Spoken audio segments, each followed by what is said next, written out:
Hello friends, स्वागत है आपका इन्वेस्टिंग ज्ञान यूट्यूब चैनल में। आज हम लोग बात करेंगे एसबीआई, जिसपे कि आप लोगों का बहुत ज्यादा भरोसा रहता है। म्यूचुअल फंड और एसआईपी अगर आप करते हैं तो एसबीआई एक ऐसा नाम है जिसमें कि सभी लोग इसको जानते हैं और एक भरोसेमंद फंड माना जाता है। तो आज इसी फंड के बारे में टॉप 3 इसके कौन कौन से प्लान है जिसमें कि आप बहुत छोटा सा अमाउंट एसआईपी करके या वन टाइम इन्वेस्टमेंट करके बहुत अच्छा रिटर्न पा सकते हैं। तो चलिए बताते हैं आपको ये 3 फंड के बारे में। उससे पहले अगर आपने अब तक हमारे चैनल को सब्सक्राइब नहीं किया है, सब्सक्राइब कर लीजिए, बेल आइकन दबा दीजिए, जिससे कि आगे आने वाली सभी वीडियोज की जानकारी आपको मिल जाए।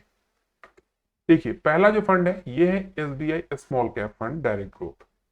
अब इसके रिटर्न की बात कर ले, जैसा कि सामने दिख रहा है आपको, ऑल टाइम रिटर्न यानी कि 10 साल के अप्रॉक्स का ये फंड है और ऑल टाइम इसका 25% से ज्यादा का है।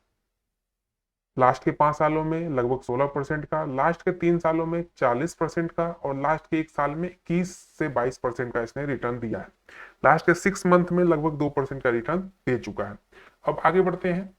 दूसरा फंड है SBI Contra direct plan growth. इसने भी लगभग 15% से ज्यादा का रिटर्न दिया है ऑल टाइम, और यह भी पुराना फंड है। लास्ट के 5 सालों में लगभग 16.5% का, लास्ट के 3 सालों में लगभग 45% का, लास्ट के 1 ईयर में 26% का इसने रिटर्न दिया, और लास्ट के अगर 6 मंथ की बात करें तो लगभग 5% का रिटर्न दे चुका है। इसके बाद बात आती है तीसरे फंड की, यह है SBI magnum mid cap direct plan growth. अब इस फंड ने लगभग 19% का रिटर्न दिया है ऑल टाइम। यह भी बहुत पुराना फंड है और लास्ट के 5 सालों में लगभग 15% का, लास्ट के 3 सालों में लगभग 41% का, लास्ट के 1 सालों में लगभग 22 से 23% का और लास्ट के 6 मंथ में 5% का रिटर्न दे चुका है। तो ये तो हो गई इसकी प्रीवियस डेटा। अब आगे कितना ये रिटर्न दे सकता है उस पर बात करते हैं। तो हम लोग बहुत ही मिनिमम अमाउंट लेके चलेंगे, 1500 रुपए पर मंथ का आपको एसआईपी करना है।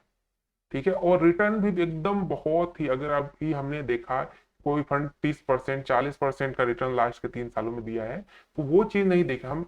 बहुत ही मिनिमम रिटर्न पे कैलकुलेट करेंगे, जिससे कि आपको ये ना लगे कि बहुत हवा बना रहा है, ऐसा कुछ बिल्कुल नहीं। बहुत छोटे से रिटर्न पे जो कि पॉसिबल है, ठीक है, जो कि पॉसिबल है उस पे हम लोग बात करेंगे।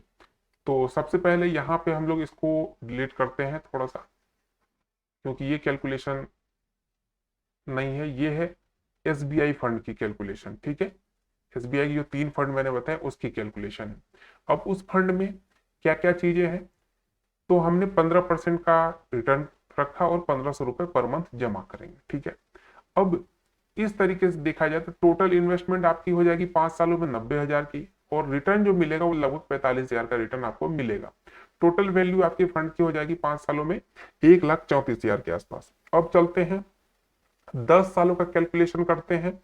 तो 10 साल का जो कैलकुलेशन होगा वो होगा, अगर आपने 1500 रुपए जमा पर मंथ किए तो 1,80,000 आपके जमा हो जाएंगे। रिटर्न के तौर पर 2,37,000 मिलेगा आपको, और टोटल वैल्यू 4,17,000 की। इसी चीज को 15 सालों के लिए देखते हैं तो 2,70,000 का इन्वेस्टमेंट होगा और रिटर्न 7,45,000, टोटल वैल्यू 10,15,000 की। थोड़ा सा और टाइम बढ़ाते हैं 20 सालों के लिए, तो 20 सालों में जो आपका इन्वेस्टमेंट होगा वो 3,60,000 का होगा, और वैल्यू हो जाएगी 19,13,000 रिटर्न के तौर पे। टोटल वैल्यू 22,73,000 की। और आगे बढ़ते हैं, 85 लाख का अगर हम लोग टारगेट करते हैं तो आपको 25 साल लगभग रुकने पड़ेंगे। यहाँ पे आपको 4,50,000 का इन्वेस्टमेंट होगा। टोटल वैल्यू आपकी जो रिटर्न के तौर पे मिलेगी वो 44,76,000, और टोटल वैल्यू आपके फंड की हो जाएगी 49,26,000। लेकिन अगर किसी को 1 करोड़ का टारगेट लेके चलना है, आप चाहते हैं कि 1 करोड़ मुझे रिटर्न के तौर पे मिले, तो आपको 5 साल और रुकने पड़ेंगे, जो कि आपको 30 साल के लिए रुकना पड़ेगा। और 30 साल में देखा जाए तो इन्वेस्टमेंट तो बहुत कम है, मात्र 5,40,000 की, लेकिन एस्टिमेट रिटर्न आपको 99,74,000 की मिलेगी, और टोटल वैल्यू हो जाएगी आपके फंड की 1,05,00,000। ये कब होगा, जब आप 1,500 रुपए पर मंथ की एसआईपी करते हैं और आपको रिटर्न 15% का मिलता है।